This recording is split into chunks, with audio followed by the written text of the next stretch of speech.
Hello everyone, welcome to Learn with Yasmin. আজি ভিডিঅ'ত আমি চাম ক্লাছ 11ৰ বায়োলজিৰ চেপ্টাৰ 4 প্ৰাণী ৰাজ্য আমাৰ চেপ্টাৰ কমপ্লিট হৈ গৈছে। আজি ভিডিঅ'ত আমি চেপ্টাৰৰ সাৰাংশ চাম, অৰ্থাৎ আমি চেপ্টাৰটো এবাৰ ৰিভিজন দিম, ৰাইট। মেইন পইণ্ট কেইটা এবাৰ মনত পেলাই ল'ম। মৌলিক বৈশিষ্ট্য যেনে সংগঠনৰ স্তৰ, সমমুতি, কক্ষীয় সংগঠন, দেহগুহা, খণ্ডিভৱন, পৃষ্ঠৰজ্জু আদিৰ ভিত্তিত প্ৰাণী জগতক বহলভাৱে শ্ৰেণী বিভাজন কৰিব পৰা হৈছে। সংগঠনৰ স্তৰ মানে হৈছে কি, যে প্ৰাণীসমূহৰ দেহ কোষৰ দ্বাৰা গঠিত, নে কোষসমূহ লগ লাগি কলা গঠন হৈছে, নে কলা লগ লাগি অংগ গঠন হৈছে, নে অংগ লগ লাগি অংগতন্ত্ৰ গঠন হৈছে, তাৰ ওপৰত ভিত্তি কৰি প্ৰাণীসমূহক বিভিন্ন ভাগত ভাগ কৰা হয়। তাৰপিছত হৈছে সমমিতি, তাৰমানে বিভিন্ন শ্ৰেণীৰ প্ৰাণীসমূহক যদি আমি মাজৰ পৰা কাটি দিওঁ, আমি কেনেকুৱা ধৰণৰ ভাগ পাম, কেনেকুৱা ধৰণৰ অংশ পাম, তাৰ ওপৰত ভিত্তি কৰা হয়। তাৰপিছত হৈছে কোষীয় সংগঠন, কোষসমূহ কেনেদৰে লগ লাগিছে তাৰ ওপৰত নিৰ্ভৰ কৰে। দেহগুহা, তাৰমানে প্ৰাণী এটাৰ দেহবেৰ আৰু অংগসমূহৰ মাজত ঠাই আছেনে নাই। খণ্ডিভৱন, প্ৰাণীৰ দেহটো খণ্ডিতকৰণ হয় নেকি। পৃষ্ঠৰজ্জু, প্ৰাণীসমূহৰ দেহত ৰডৰ দৰে এটা গঠন থাকে নেকি দেহটোক ছাপোৰ্ট কৰাৰ কাৰণে। এইবোৰৰ ওপৰত ভিত্তি কৰি প্ৰাণী ৰাজ্যক শ্ৰেণী বিভাজন কৰা হয়। মৌলিক বৈশিষ্ট্যবোৰৰ ওপৰত প্ৰতিটো পৰ্ব বা শ্ৰেণীৰ কিছুমান স্বতন্ত্ৰ লক্ষণ আছে। যদিও কিছুমান মৌলিক বৈশিষ্ট্যৰ ওপৰত ভিত্তি কৰি প্ৰাণীসমূহক একোটা পৰ্বৰ অন্তৰ্ভুক্ত কৰা হয়, কিন্তু সেই পৰ্বৰ অন্তৰ্ভুক্ত প্ৰাণীসমূহৰ আটাইবোৰ চৰিত্ৰ যে মিল খাব তেনেকুৱা ধৰণৰ নহয়। প্ৰাণীসমূহৰ কিছুমান এনেকুৱা চৰিত্ৰ আছে যিবোৰ চৰিত্ৰ বেলেগ প্ৰাণীতকৈ বেলেগ হয়, ৰাইট। কিছুমান তাৰমানে স্বতন্ত্ৰ লক্ষণো আছে ইয়াৰ উপৰি, মিল থকাৰ উপৰিও। প্ৰাণীসমূহৰ এই যিবোৰ ভিত্তি আছে, এইবোৰৰ ওপৰত কিমানকেইটা ভিত্তি মিল খাইছে সেইটোৰ ওপৰত নিৰ্ভৰ কৰি প্ৰাণীসমূহক একোটা পৰ্বত অন্তৰ্ভুক্ত কৰা হয়।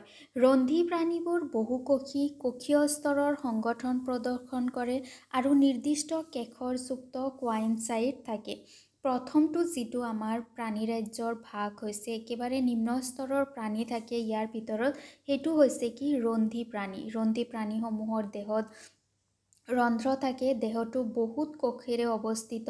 ইহঁতৰ দেহত কক্ষীয় স্তৰৰ সংগঠন থাকে, অৰ্থাৎ কোষসমূহে শৰীৰৰ যিমান ফাংচন আছে, যিমান কাৰ্য আছে, পাচন, শ্বসন, ৰেচন, কোষসমূহে সম্পূৰ্ণ কৰে। দেহত কেশৰ থাকে। তাৰপিছত নাম্বাৰ 2 হৈছে আমাৰ একনলদেহী প্ৰাণী। একনলদেহী প্ৰাণীত স্পৰ্শক আৰু নাইডোব্লাষ্ট থাকে, সেইকাৰণে ইহঁতক নাইডেৰিয়া বুলিও কোৱা হয়। ইহঁত প্ৰধানত জলচৰ হয়, পানীত থাকে, স্থিতিশীল নাইবা মুক্তভাৱে বিচৰণ কৰা প্ৰাণী।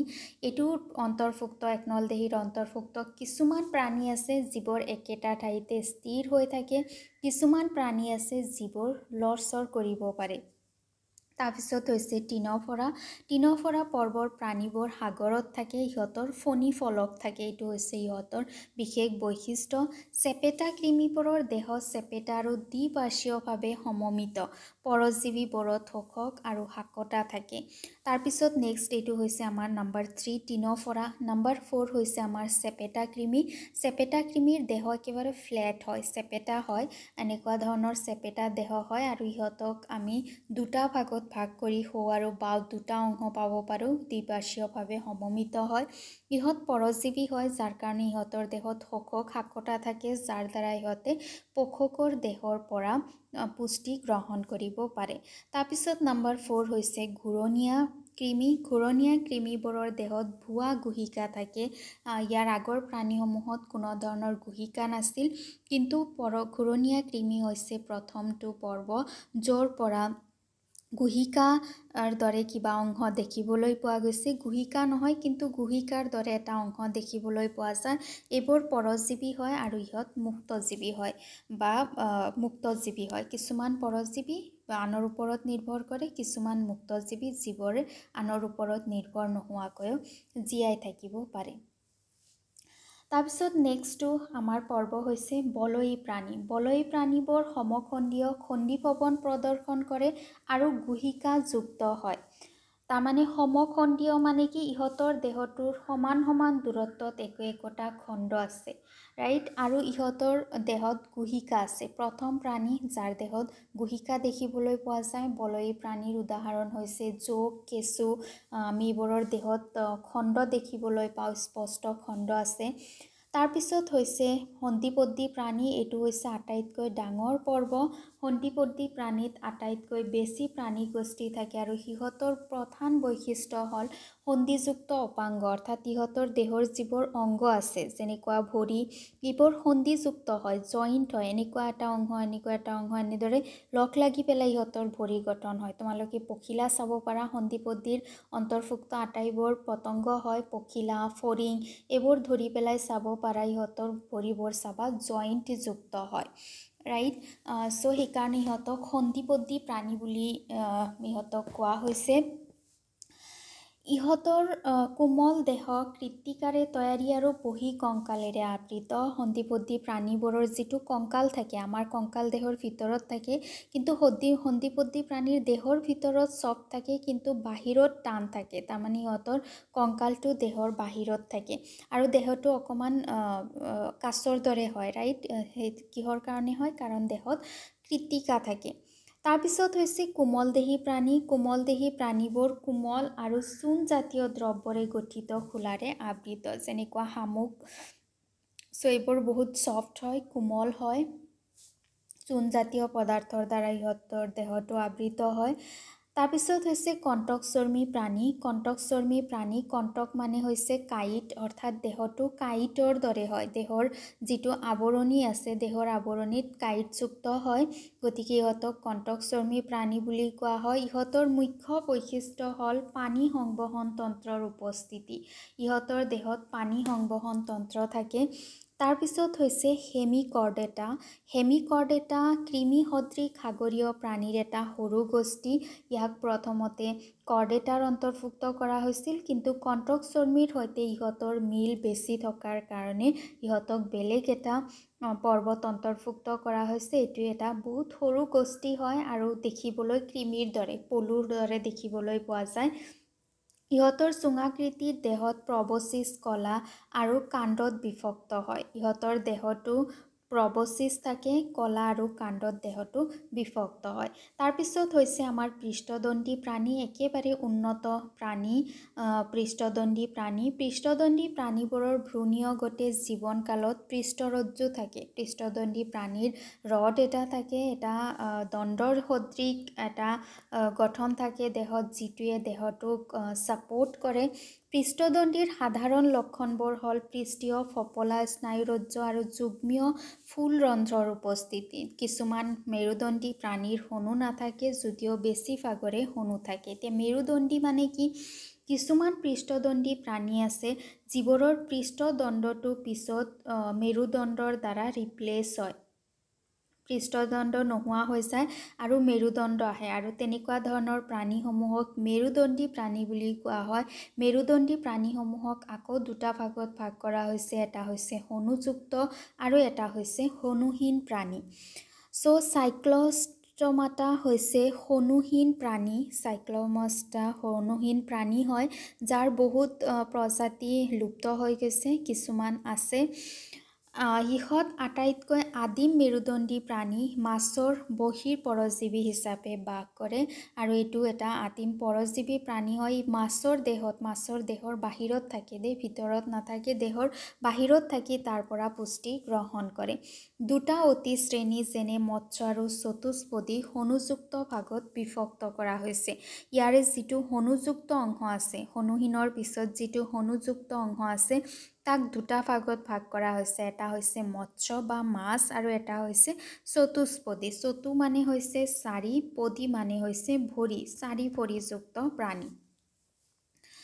অ'কে, তাৰপিছত যিটো মৎস্য আছে, চাবা দেই যেটো মৎস্য আছে মৎস্যটোক আকৌ ফাৰ্দাৰ শ্ৰেণী বিভাজন কৰা হৈছে আৰু সেই শ্ৰেণী হৈছে কন্ড্ৰিকথিছ আৰু অষ্ট্ৰিকথিছ শ্ৰেণীৰ প্ৰাণীসমূহৰ চলনাংগ হল ফান আৰু সিহঁতৰ মৎস্যৰ অন্তৰ্ভুক্ত তাৰমানে মৎস্য মানে হৈছে কি মাছ আৰু এই মৎস্যক আকৌ দুটা ভাগত ভাগ কৰা হৈছে এটা হৈছে কন্ড্ৰিকথিছ আৰু এটা হৈছে অষ্ট্ৰিকথিছ আকৌ যেটো চতুষ্পদী আছে চাৰি ভৰিযুক্ত হেতুক চাৰিটা ভাগত ভাগ কৰা হৈছে উফচৰ সৰীসৃপ পক্ষী স্তন্যপায়ী প্ৰাণীত দুইজৰ পাদ আছে দুইজৰ মানে চাৰিটা পাদ আছে আৰু সেই কাৰণে ইহঁতক চতুষ্পদী প্ৰাণী বুলি কোৱা হয় এতিয়া চাইছানে কি হৈছে যেটো মেৰুদণ্ডী প্ৰাণী আছে মেৰুদণ্ডী প্ৰাণীক প্ৰথমতে কেইটা ভাগত ভাগ কৰা হৈছে দুটা ভাগত ৰাইট এটা হৈছে হনুযুক্ত আৰু এটা হৈছে কি হনুহীন এই যেটো হনুযুক্ত আছে হনুযুক্তক আকৌ ফাৰ্দাৰ ডিভাইড কৰা হৈছে যাৰ নাম হৈছে কি সাইক্লোষ্টমাটা